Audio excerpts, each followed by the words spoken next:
What's up, guys? Welcome to the very first episode of the Firefighters Podcast. Joining me today is a good friend and colleague, the one, Richard Naviasky. Rich is a retired FDNY firefighter, recently retired, and recently moved across the country, which we'll get to. But yeah, I'm not going to waste any time. I want to introduce everyone to Rich because I'm excited for you to meet him. Rich, welcome. Thank you very much. Not too many people get excited to meet me, so I appreciate that. Well, it's usually after they meet you that they're not very That's excited. true. They get excited to meet me, and then they wish they hadn't pretty soon after. So Rich and I are a bit of kindred spirits, right? Both English majors. Yeah. Both stumbled our way into the FDNY. Rich, both hilarious. both hilarious.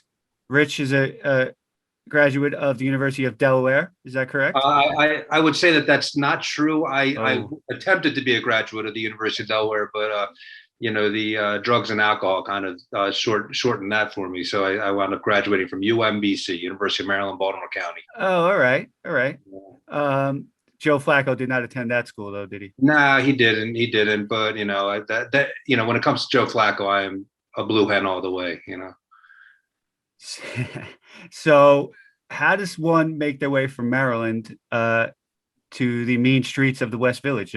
Tell us how you got into the FDNY in the first place. Yeah, I mean, I consider myself one of those accidental firemen. A lot of people come to New York, and in the fire department, we get called OSWs, out of state workers, and but they've had this plan. They grew up loving the fire, the idea of the fire department. They always wanted to be a fireman. That was definitely not me. I had no idea I was going to be a fireman. So I was just working in Baltimore. As you said, I was a English major and took that degree and went straight to working in boat yards and with a carpenter for a few years and things like that. Nothing at all to do with English, but except that we spoke English. But then a friend of mine called me up and one day, and she was like, "Hey, Rich," a friend from high school, she's like, "Hey, Rich, why don't you come up to New York? I got this, this job. I'm working as a production manager on a newspapers. They put out like weekly newspapers, and we need somebody to help lay out pages.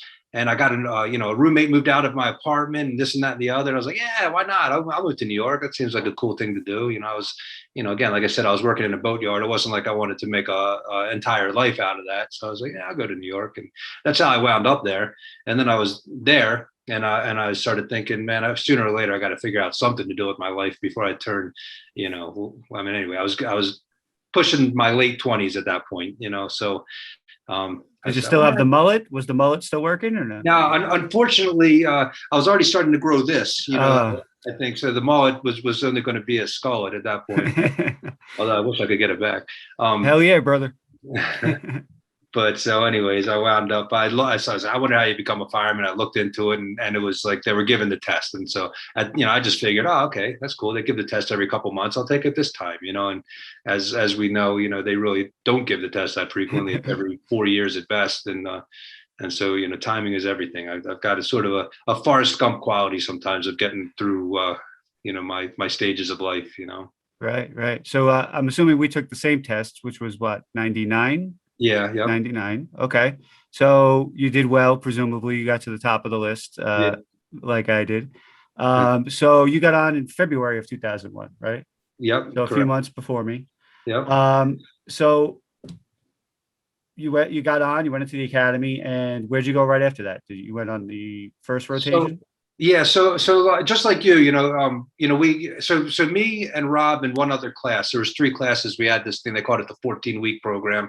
And, so we went to the academy for 10 weeks. And then my class was the only one that did it the way it was intended, because then 9/11 kind of screwed everything up as far as, the world, but also as far as scheduling of, the academy, So, I went 10 weeks to the academy, then I went for 14 weeks. So 7 weeks in an engine and 7 weeks in a truck. And when I did that, I was in Brooklyn in the Avenue U Watchdogs in Gravesend, Brooklyn, which was a great house. I had a really great, that. All right. Yeah. So I had a really great experience there, really great introduction to the job. The guys there were fantastic. I mean, they were all about teaching and laughing and having a good time, and I had my first fires there and everything. And And then I went back to the academy for 3 weeks, which was weird because they didn't know what to do with us because now we had already been in the field for 3 months, Right. And then after that, I got assigned to Engine 292 in Woodside, which is the engine that shares quarters with Rescue 4. And so that was sort of my I guess my unintentional road into SOC. So that I don't. I guess I'm allowed to use names, but Steve Sure. Mikowitz, was who, as who you know very well, was a fireman at that point in Rescue 4. Got promoted, went to Squad 18, and called me up and said, "Hey, Richie, why don't you come over?" And that was the road that I took to get to the West Village. So with Right. 2 years on the job, which is, and same with you, like all the guys that were coming into SOC at that time had very little time on the job. In current times, you don't go to SOC with that little bit of time on. Sure. But in our time, and me and Rob's time, they just had so many holes to fill between the tremendous number of guys that died in SOC as well as guys that got out through medical reasons and also just through having had too much over the course of the period after 9/11 and stuff like that. There was just a tremendous number of openings at that time. So lo and behold, me and Rob together wound up saving the world from the West Village out. Right. So as I mentioned earlier, you're recently retired, like me, with 9/11 related illnesses. Yes. We have the 20th anniversary coming up, which I know kicks a lot of stuff up for me, and I'd imagine Yeah. can you walk us through your 9/11? Were you working that day? Were you off? Uh, How'd you I get was there? I was off. But I was working. Excuse me. I was living in Long Island City, where I lived there for a number of years, and my firehouse was in Woodside. It was a short drive, so I was laying in bed and reading a book, and my dad called me up. He's like, "Rich, you see the news?" And I turned on the TV, and it was all unfolding. It had just happened, the first plane. So I just jumped in my car immediately and drove to the firehouse. And then they did a full recall anyways, and they said, everybody, go to your firehouses. And so that was so again, I wasn't working on duty, but as soon as we got to the firehouse, everybody just started gathering all the tools. Rescue 4 had gone down there on the second alarm, or whatever alarm they gave it as soon as they realized it was an airplane. And all the guys were killed in Rescue 4. And so we just gathered all the tools that we could get out of the firehouse, everything that was still there, which of course there are plenty of tools.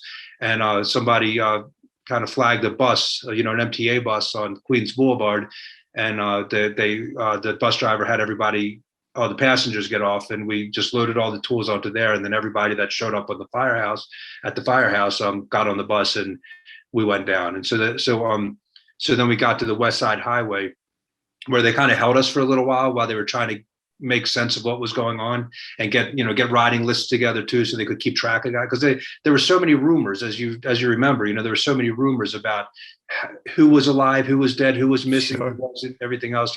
I mean, at one point they thought, if I remember right, they thought like 40,000 people had died, or something. Yeah. I mean, it was really, there was so much uncertainty going on. So once they got us together, I had my group that I was with. There was 1, 2, 3, 4, 5 of us, I think it was, if I'm remembering right. I don't want to be forgetting anybody because it's an important group, Sure.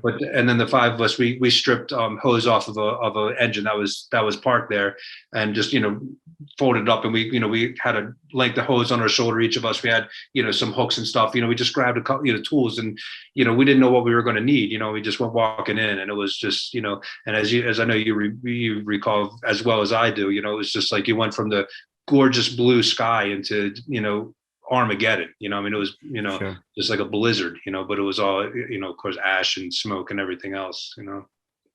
And everything else. Yeah.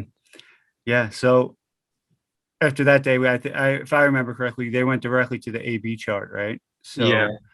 So, Yeah. how often did you actually go down? Because I know it was a little Uh, weird. so yeah, so for me, my experience was a little bit different, I think, than some people, or a lot of people's, because I was assigned to Engine 292. We had something like 12 guys on the roster, which is a really light roster. Yeah. So I did get sent down by the job a couple times. in that early time, but basically what I did was we were on that, it was the ABC chart at first. And so I would do my 24 and then I would get off in the morning, and every morning Rescue 4 had a vehicle that was at their disposal. At one point it was an ambulance that, and at one point it was just a big van or whatever. And whoever could get on would get on, and we would just go down and just on our own time, not on the job's time. And so that's what I would do. I just made a regular schedule. When I would get off in the morning, I would get on the vehicle, whatever we had, and go down, and I'd spend the day, with different groups. I mean, I wound up most of the time with guys from Rescue 4 in those early days, which gave me some pretty like interesting, if for lack of a better word, access, so in the beginning I was there a lot, and then they kind of like put a stop to guys going in without having any, without being on duty. Right. And so at that point, I don't remember when that was, and like sometime in November or December or whenever it was, I really don't remember. I didn't go for a couple months after that, and then in March, they were looking for volunteers. Like every month, they were looking for volunteers for guys to go off the chart to go work the month at the trade center. So for me, March, I wound up going down and being the assigned there for the entire month of March. So right, that's crazy. I remember. I think that's when we started having all the firefighters from other places coming in, right, in those first couple of months. Yeah. So that's. And I was just about March also. So, like a kind of a point about March is, at that point it was down to the bedrock, but there was like the sides were still sloped up with debris, especially if, as I recall, it was like the northwest corner still had a big hill of debris. And then they had previously been using the southeast corner as like a ramp for all the construction vehicles. Right. And, the ramp, was just the debris, but, and then they built that big steel, ramp down, and then at that point we started digging up, that corner, that southeast corner. And so there was really a tremendous number of, remains that were found in that month because of that, and, sure. Yeah. Rich wrote, a very moving piece about his experience at 9/11, which we'll put up a link to. But if we could just touch on a little bit of it, I know you were involved with finding at least one firefighter. Can you just walk us through that and tell us, sure, what that experience was like? Yeah, I mean, for sure. There was actually, multiple firefighters that, but the one I think you're probably talking about was, we were there one day. I don't remember which month it was, but it was still, it went from being called the pile to being called the pit, and it was still like kind of the pile, but it was more almost like level at this point. And I guess, maybe it was still kind of the pile. It's hard to remember, but anyways, like we were there, in our group, we all had like rakes and things like that to sift through the debris. And there was, we were working side by side with a construction, like a grappler, that would go in and it would like pull up a big, scoop of debris, and it would kind of lay it out, and then we would go like scraping through that. Then it would get scooped up and put in the back of a truck, and then that truck would get taken, that would get dumped, and that would get searched again. Then it would get reloaded back onto the truck. Then it would go to the Staten Island landfill, and it would get searched again there. And so it was really like everything was searched multiple times, Right. So at this point, the grappler came up, and I just remember one of the guys yelling. He's like, he's like pointing. He's like, stop. And we look at, or whatever he was yelling, we look, and you see two bunker boots hanging out of the bottom of this grappler. So like he had scooped up a fireman, without realizing. And it like and I can clearly remember just it was actually, now that I think about it, so it was definitely early on, because I'm gonna interrupt myself just to say this one piece of the story, because now you know what it's like. But at that point, like it was early enough that they hadn't really measured us for masks yet. Because remember in the beginning, you just would grab whatever mask you could, and then at a certain point they measured you. Then you had a card, and you're like, you're I'm a large or whatever, and then Right. whatever it was, and then they would give you the proper mask, and then you would have the proper. But the mask that I had at that time was not the right size at all. So, and I don't know if you could tell, I'll turn sideways for you, but I got a big nose, So some people Never tell me noticed. I never noticed. but so I'm wearing this mask and it's like crushing my nose, and it's killing me the whole day as I'm working, and so anyways, back to the grappler now. So the grappler's got the thing now. These guys were absolute surgeons. Whether they were when they started, I don't know, but just doing all that work at the World Trade Center, but maybe that was just so much working at it that they just got so good. But whatever the case may be, he laid down the debris in such a way. I still have no idea how he did this, because he had a thing full of debris, and he laid this fireman out perfectly, like no debris on him whatsoever. Debris all like wound up off to the side, and the guy was completely intact, except for the fact that the grappler had just, unfortunately ripped his like guts, his like stomach open or whatever. And now it's like his innards were spilling out. It was really horrific, but that was again, like he had been preserved in the debris, which most people weren't, Sure. and then and so when he was laid out, like with all firemen, or I assume like any first responder workers that were in uniform, if we could find any kind of identification, that was like the first thing we did, So here we were searching this guy's body, and couldn't find any kind of identification. He had a chain on his neck with it was like a Taurus, but I remember I was looking at it because I used to wear my badge, like a little gold badge, and stuff. And I was like, oh, maybe his badge number will be on there or whatever. I still to this day have no idea which firefighter this was, Oh, wow.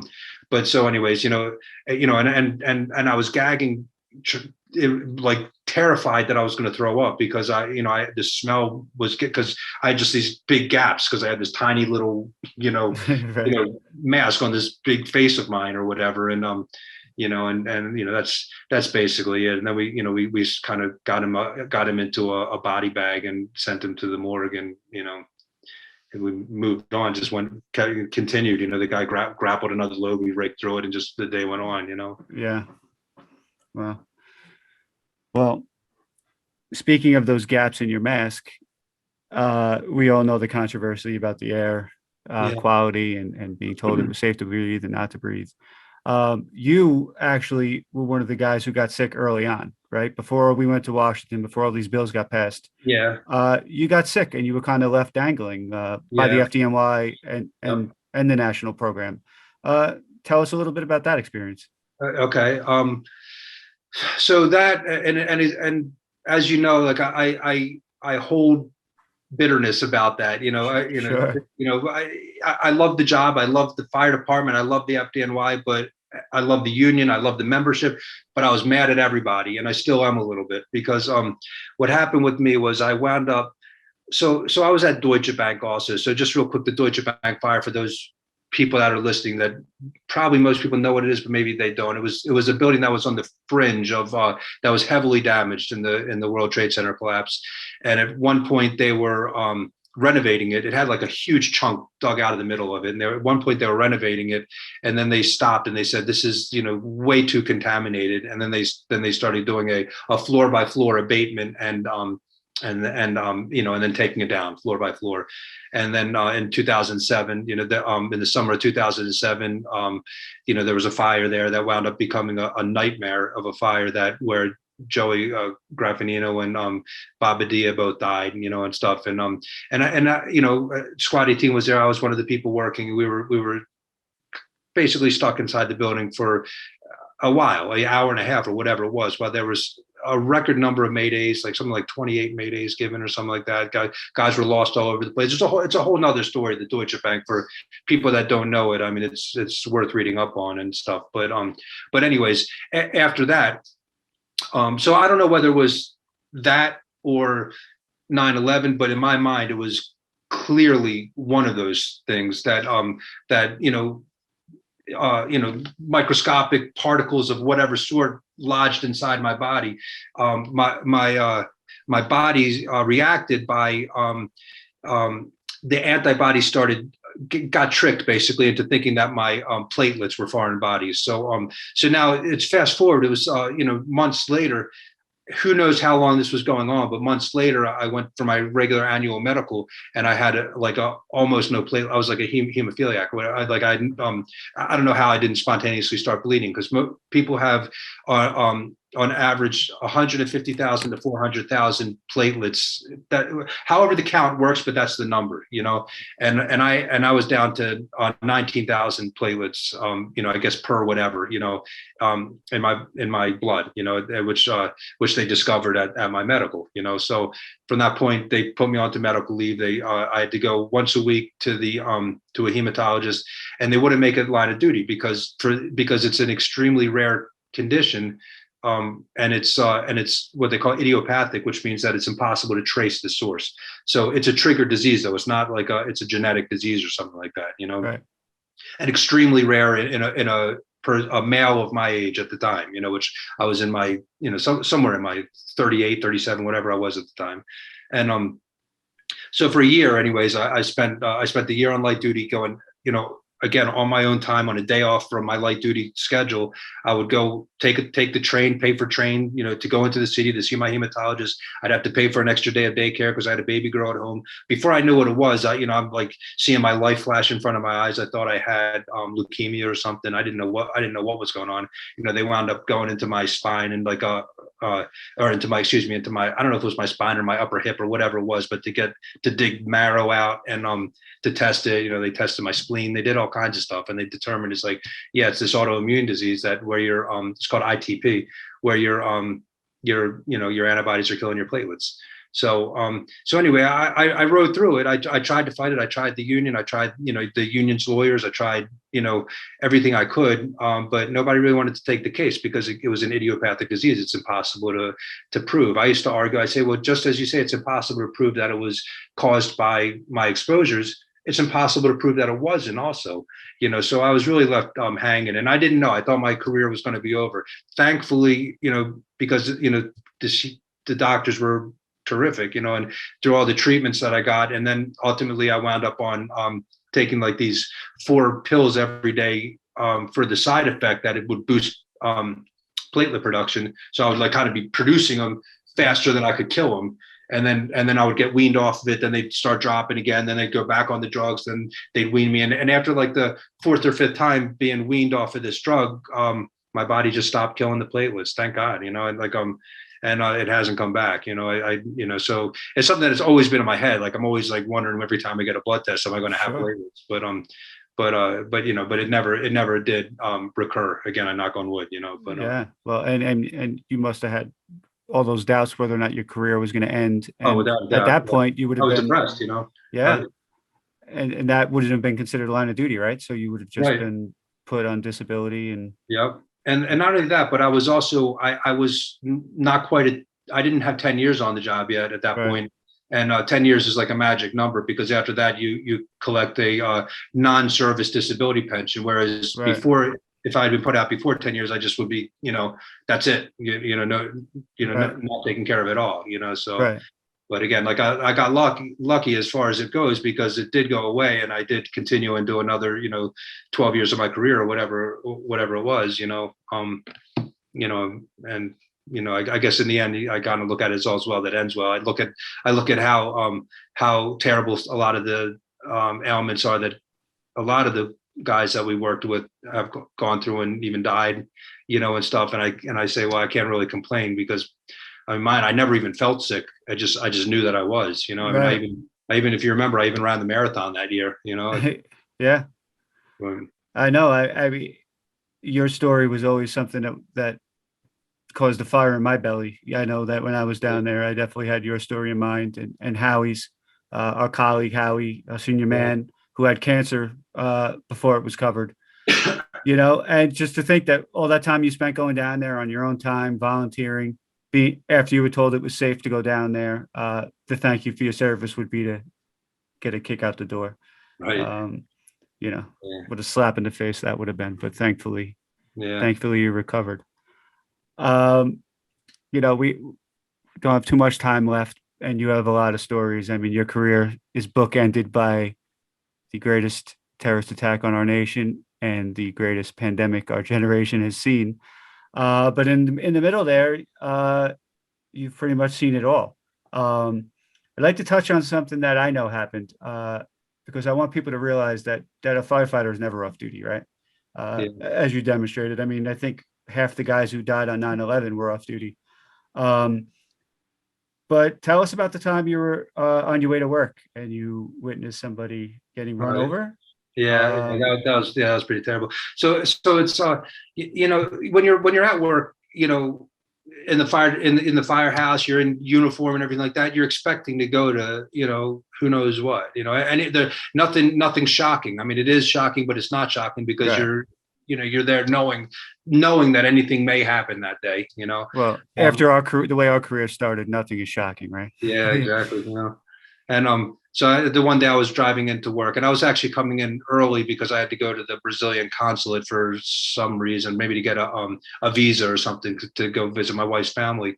But I was coming over the Williamsburg Bridge into Manhattan, and as I got to the bottom, and now I get to the traffic light there, and I was like, I think I was like the third car. I was either the second or the third car, from the traffic light, and I watch a construction truck, turn onto Delancey Street, and I watched this guy, a 32-year-old, guy, not like a kid, but on a skateboard, and he grabbed onto the side of the truck, and like what do they call it, skitching or skeeching, whatever it's called. Yeah.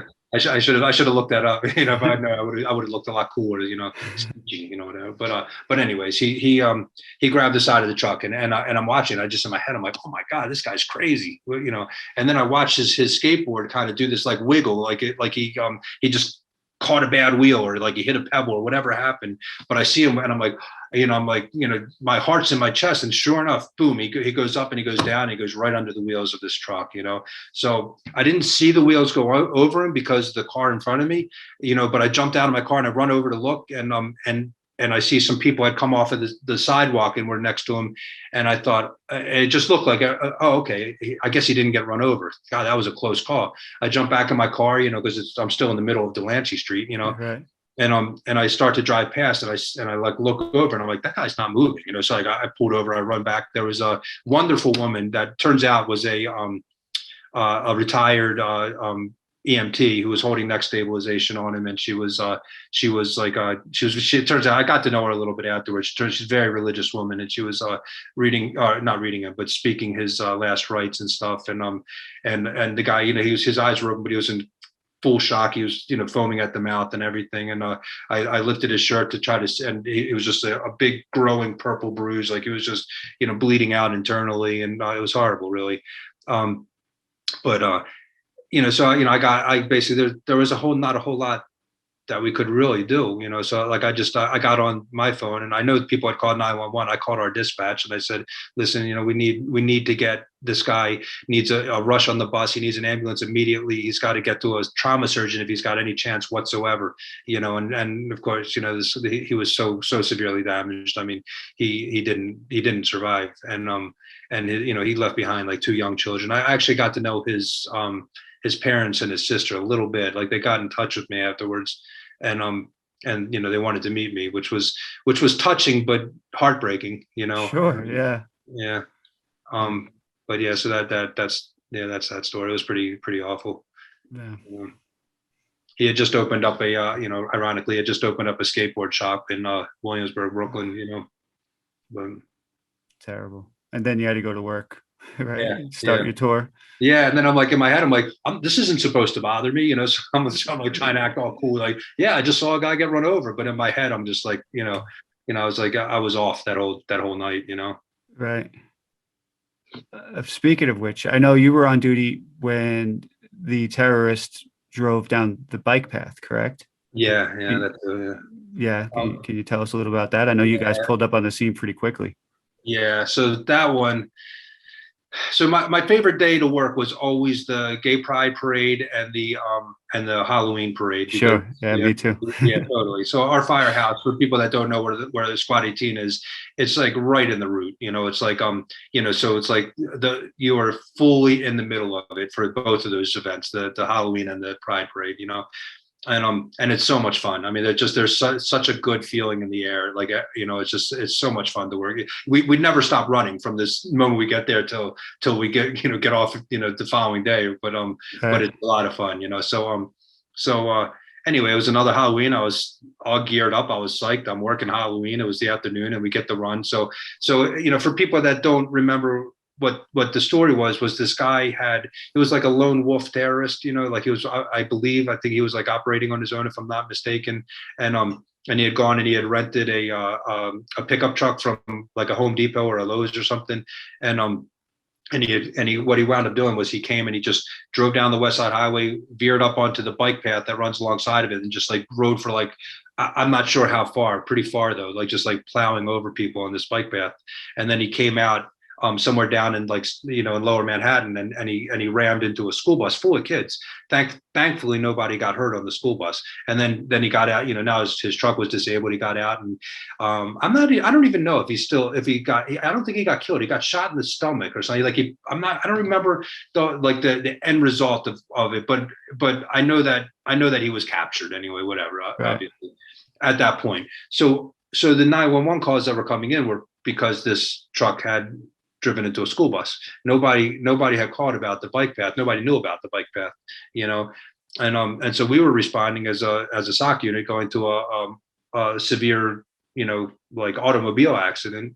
And as we're driving down the West Side Highway, we had Sheldon from Squad 1 was the detail that day. I remember him saying, he's like, man, there's a lot of people laid out on the bike path. Something to that effect. He said something like he was noticing that people were laid out. So we started looking, and as we like lean over to look out the window, there was a cop, that or somebody anyway. I didn't see because I was in the back, but somebody was out like waving, like trying to flag us down. So Adrian, who was the boss, like she had Brian, who was driving, had Brian pull over. We jumped out. We all grabbed like all the medical bags that we have on the rig. We had at that point we also had a mass casualty. I think we had that at that point. Anyways, we just grabbed all of our medical bags that we had, ran over, and right away we're just, as soon as we got onto the bike path, there's 3 people laying there. One's got like like a big hole in their head, stuff just leaking out, obviously dead.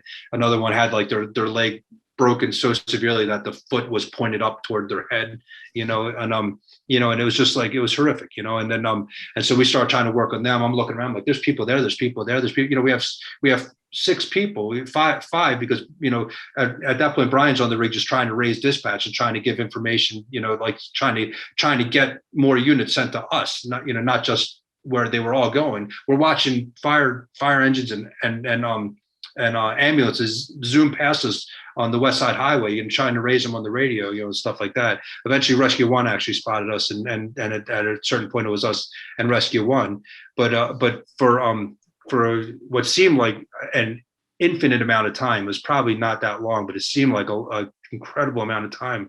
It was just us, and something like 20 people laid out. Oh, wow. And so Adrian, she had run down, like run north up the bike path, and she gets on the radio. She's like, Richie, I need a tourniquet, so I grab my bag. These guys are working on these people here. I grab my bag and I'm running toward Adrian.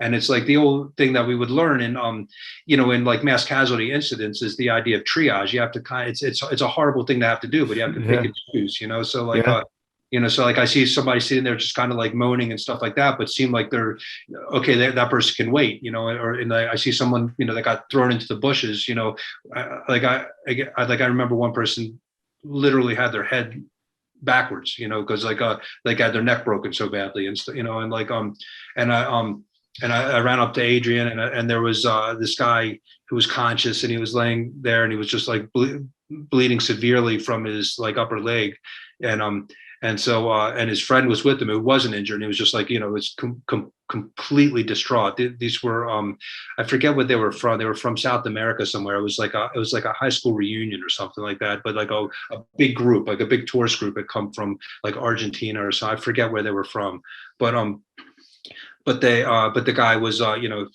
he was at that point he was conscious, but he was not like coherent, but he was and I remember pulling out the tourniquet, ripping up his shirt, and like going to take his cut his pants off, and I see that he thinking that he had like a big a wound on his leg, and I was going to try to get the tourniquet as high as I could, above the I didn't get it above the wound so I could again to stop the bleeding or whatever. Right. But he was ripped from his groin up like all the way up across his belly, and like nothing to tourniquet. I mean, he was just Yeah. so what I did was the only thing I could think to do, I just like stuffed it with as much trauma dressings as I could. Then I just got I got oxygen on him right away, and Right. and he was kind of breathing on his own at that point, but he was fading, and then he wasn't really breathing on his own. So then I took that off, and I started I was going to go put the bag valve mask, that you squeeze, like the bag valve mask onto him, and I remember trying to open his mouth, which I did to get a OPA in other words, to hold his tongue from blocking his airway, and I remember like pushing his lip, and it just like held my fingerprint, just like stayed indented in his lip because he had no profusion left. Like he had bled so much, and then Santos came to help. Richie Miranda from Rescue One, he was there like helping, and we're finally now the ambulances start arriving. So now we get the guy, we load him onto the ambulance with like two other victims and like three paramedics all stuffed on the back of this ambulance. And me and Santos get in the front, and I pulled up the GPS, and Santos was driving, and we just like sped to the hospital, got to the hospital, Beekman, and then but when they opened the door, they said, they had already declared him dead, and it hit me in the heart. It really, I mean, we're no strangers to losing, victims, but for some reason, this was one of those that just like, it hit me like really hard, but I guess just like the overwhelming, I guess, tragedy of, and like, I don't know, man, just like what kind of sense does it make? And just to cause that kind of, death and damage for what, to prove what point, but Yeah. it was a tough one. So now, after this incident, did the job send anybody by the firehouse to talk to you guys? Or Yes, they did. At this point, the counseling unit is terrific on our job, and before 9/11, it was like a very small unit, and then 9/11 really created this wonderful support system in our counseling unit, and I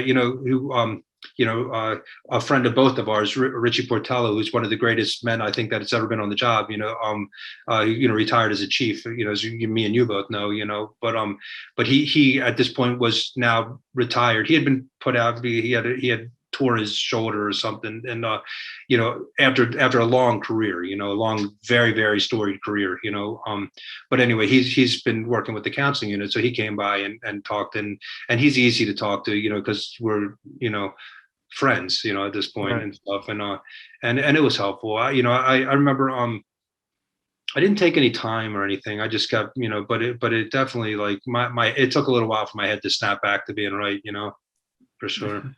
If that ever happens, right? Yeah. Now, what about now I mentioned earlier you're retired, right? You moved Yeah. out to Colorado Yeah. recently. As we could see, you're still decorating. Yeah. I We got found boxes everywhere. I found when I retired, once I stopped moving and just sat back and relaxed, that all these things, all those incidents started creeping back in my mind. Like you Yeah. said, you got to kick them to the side when you're on duty, right? Yeah. But sometimes you can't. Sometimes things like that happen that eat away at you. Do you find any of these things coming back on you now? How are you feeling? I mean, it's hard to say. I'm so distracted right now with with this move, and with trying to get, my kids started school already, out here. They're very cruel. They put the kids in school in like the middle of August, but so, but yeah, I mean, things do, always, there's always, it's always easy for it to like just flunk, like stick itself back into my head, whatever it is. Sometimes it's funny stuff and sometimes it's horrible stuff, but this time of year, I mean, it always gets weird. And like you had mentioned it earlier, like about how, and like every year from 9/11 on, it's always been this way. August is always a weird month because you don't Yeah. really realize it's happening, but it's starting to like really like worm its way into your mind. And then all of a sudden it's September 11th and, out of nowhere, like, like I'll be sitting in the car and all of a sudden I'm crying, and I'm like, where did that come Mhm. from? But Sure. Yeah. I've noticed that too. Because Kristen's father yeah, was killed on 9/11. Um, and I've noticed the last few weeks that we're a little short with each other. And we both start slipping into, depression and anger without realizing it. Next thing you know, we're having an argument over nothing. And then I sat back and looked at my calendar and was like, oh, yeah. it's that time of year again. And then we obviously talked about it. Um, but I hope you're talking to people because I'm a big advocate for mental health, especially with physical conditions. We've linked Dr. Moline at Mount Sinai has linked PTSD with the acceleration of the 9/11 illnesses, Mm. as you probably know. But the great thing is, even out in Colorado, you can still visit World Trade Center doctors, right? I mean, the program's everywhere. So for the people listening out there, as Rich alluded to earlier, we had volunteers showing up at the World Trade Center for months, right? From all Yeah. over the country, all 50 states. So if you're in any of those states, you can go visit a doctor and at least get your yearly medical done. So that's the beauty of the program that we got set up. But as Rich said, sometimes there's things you can't kick to the side, right? So you got to talk about it. You can't let it eat away at you because that's when your body starts eating away at itself. That's what I think. I don't know. Yeah, when you're in the firehouse, people would ask, like, how do you deal with it and stuff like that. I said, well, you're in the firehouse, and it's like without even realizing it, you're in therapy all the time because we're Yeah. all sitting around together at the kitchen. The kitchen is where all the world problems are solved, right? And like all our personal problems and world problems, as well as creating brand new ones all the time for each other. When we break each other's chops, but but it's something like you can always talk about the stuff there, so like, and joke, there's a lot of gallows humor that comes with the Mhm. fire department, Yeah. there's like the one, it's kind of horrible and funny at the same time, but like that, I remember we had a run and a guy had jumped off of a roof and landed in this courtyard, and he was like, it was like the most strange thing ever, but the way he had landed, it was like he was like half buried in the mulch, and like and it was like perfect. It was done on purpose, like Right. a and anyway, we deal with it. The guy was clearly dead, and we get back on the rig, and I remember one of the guys who I guess I won't say his name, but one of the guys saying, "Talk about taking a dirt nap." It's like that's just like the typical fire department gallows humor. But Right, but I always felt without those jokes, it'd be tough to get through it, right? I mean, 100%, 100. it's You dark got humor, and yeah, you don't really understand it unless you're living through it, yeah. You But got to be able to make yourself laugh. I mean, you just otherwise you'll go crazy. yeah, and that was one of my favorite things about working with you is you seem to deal with these things the same way I do, with positivity and jokes. Yeah. Um, so I always appreciated that. So speaking of positivity, I know you're a poet. You're an amateur guitar player At best. at best. I was wondering if you had anything you'd like to share with the people out there who might Um, not know the Nav. it's funny because I do play guitar and I love to write songs, and I'm very like shy about it, and yet Right. I make these little videos and like I put them out for the world to see, the world on Right. Facebook or whatever, so that then I'm just like, screw it, if they want to like point their finger and laugh, let them, but yeah, I mean, I could try. I mean, I don't really have to. My big problem is I'm very bad with memorization, but I can give it a shot. So if you'll have to forgive me if I mess up some words, but I'll pull out Uh, because all right. you gave me a little warning that you were going to ask me this. So I got my guitar by my side.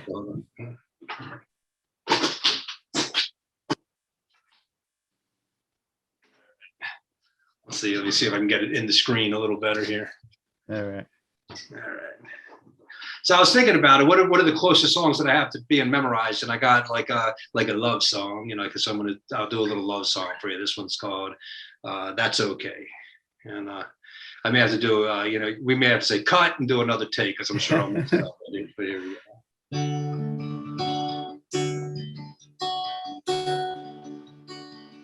Well, I ain't got a lot, but I got my girl and the children that she gave me. They are my world.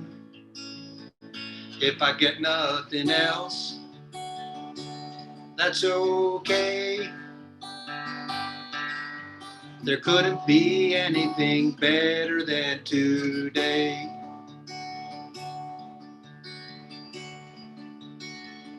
Well, we both go to work and come home again. Every time that I see her, I hold her hand. Maybe we got debt, that's okay. There couldn't be anything better than today.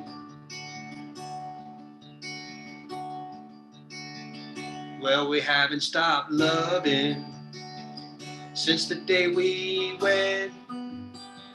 Standing nervous in the courthouse, then running home to bed. If we ever get old, that's okay. There couldn't be anything better than today.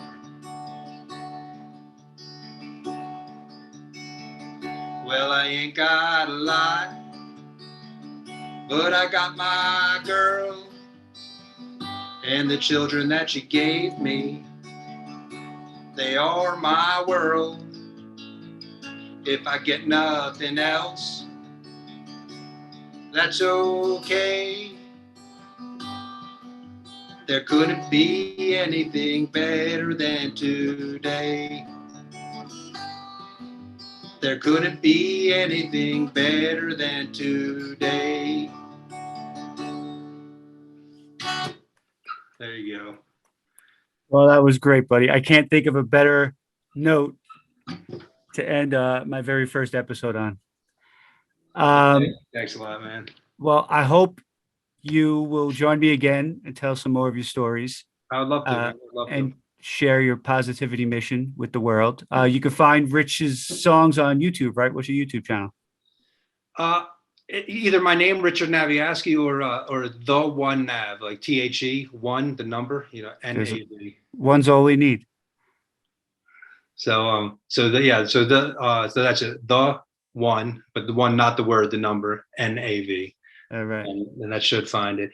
And also, if you want to look at my little pictures that I put in my my kids' lunches all the time, go to Instagram and look up lunch bag treasures. Yeah. You got one for us? Yeah, I got this was yesterday's, but it just happens to be one of my favorites. Let me see if I can pop up on the screen here.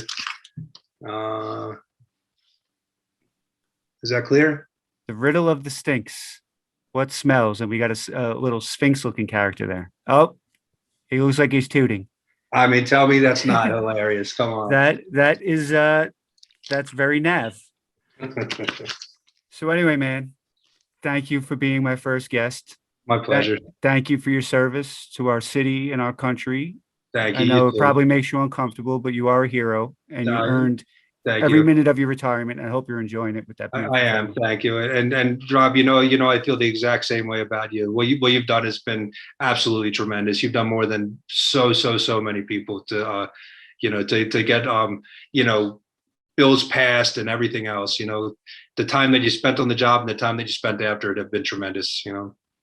All right, man. Well, thanks, bro. And hopefully you get through 9/11 this year unscathed, and we'll share a beer together soon. Sounds great. I look forward. All right, brother. Be well. You too. Take care, Rob.